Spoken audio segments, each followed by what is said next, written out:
first came to India 25 years ago and started living in Rishikesh at Parmarth Niketan, there was no role for me. There was no niche. There was no job description. Able to walk in and have someone say, oh, okay, so this is going to be your seva. And it varied in the most extraordinary and exquisite way, both day to day as well as year to year.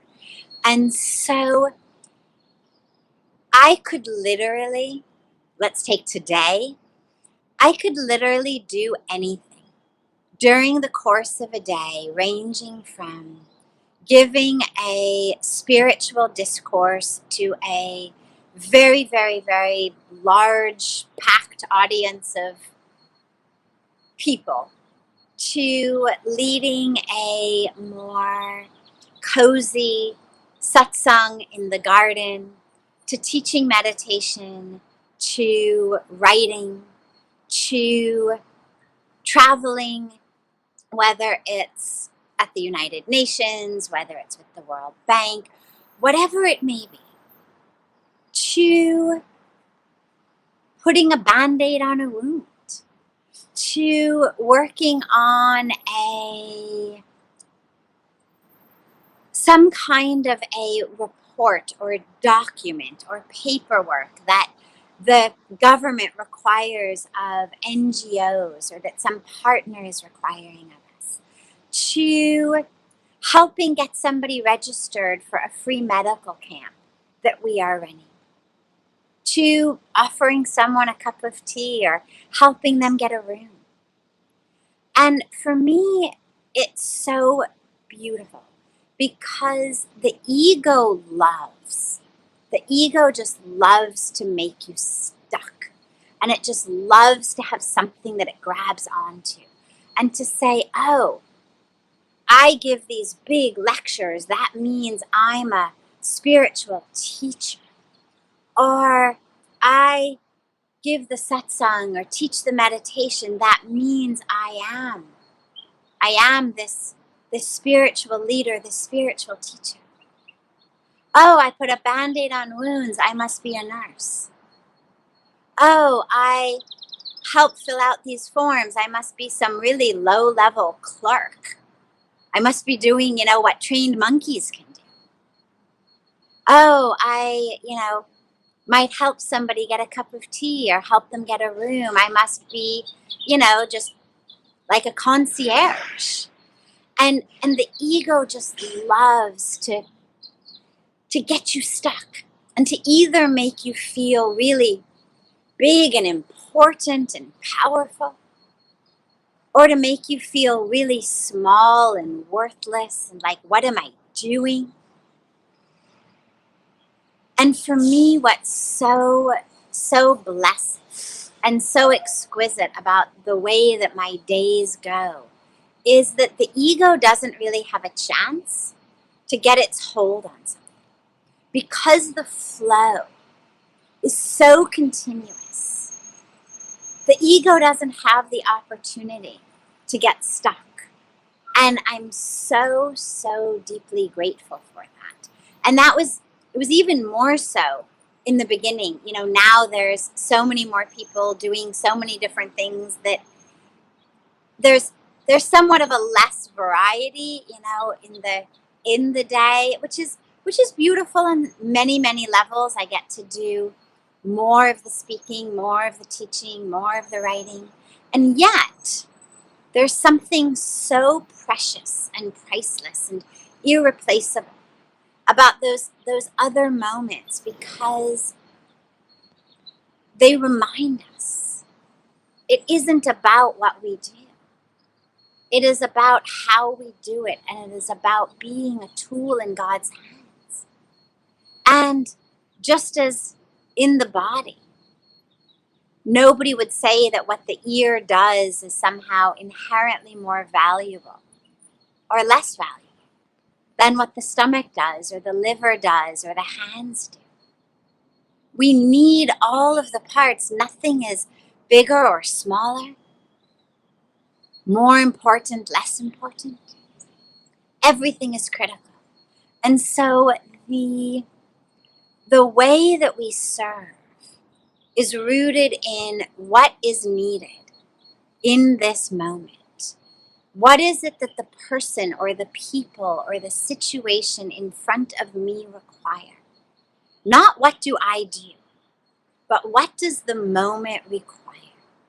And if what the moment requires is a hot meal rather than a spiritual discourse, well then my dharma is to provide a hot meal, not to say, oh, well, I give spiritual discourses, so I'm just going to give you one while you sit here and suffer from hunger. No, our dharma as people in service is to respond to whatever the moment requires. And before I get into some specifics, I wanted to share, as you asked this, the moment for me that I really consciously noticed this. It always, of course, had been part of my life since I came, but I had the actual epiphany of this. Standing in the airport of Seoul, South Korea, many years ago, I was leaving from this very large, interreligious, massive event in which we had literally been in an Olympic stadium, and it had been just huge and glamorous and prestigious and all of those things. And I was flying from Seoul to New York, where I was going to be doing a big event at the United Nations. And on the way in New Jersey, I was going to be doing a satsang in the local temple there. And I was pushing my little cart with my handbag through the Seoul airport. And I can still picture where I was standing with this little gift shop on my right-hand side. And I was laughing to myself. And I was saying to myself, who are you? Like, how did this happen? And what do you do? And it just was so amazing to me to be moving from one place to another. And I was so grateful, so touched, but also the whole thing just seemed so funny to me. That who was I, and what did I do, and what role did I have in any of these things that were just happening around me? And as I pushed my little cart through the airport, suddenly I had this moment where I realized I share love and peace. That is what I do. And wherever it is, whatever it is, because, oh, of course, on the plane, I had forgotten to mention this core point. On the plane, I had all of this work that I had to do for a variety of different projects and programs that were going on at the time. And I remembered I had been thinking about how I wasn't going to be able to sleep on the plane because I had all of this work to do. So I finally realized, standing there, I share love and peace. That is what I do. And whether it is on a stage in a massive event, whether it's in a meeting, whether it is in a satsang, whether it is bringing schools and education and empowerment and upliftment to children and girls and women, whether it's bringing medical care, whether it's water, whatever it may be, that with the grace of God and Puja Swamiji's blessings, we are blessed to be tools for. It is all about love and peace. And in that moment, I realized there is no need to ever ask yourself what your role is, what you do. Just remember, your job description is to spread love and peace. That is it. And whatever situation the universe puts in front of you, whatever tools of sharing and spreading that may be needed in that moment, may be appropriate in that moment. Because a hot meal is love. Being treated in a medical care camp is love. A hug is love.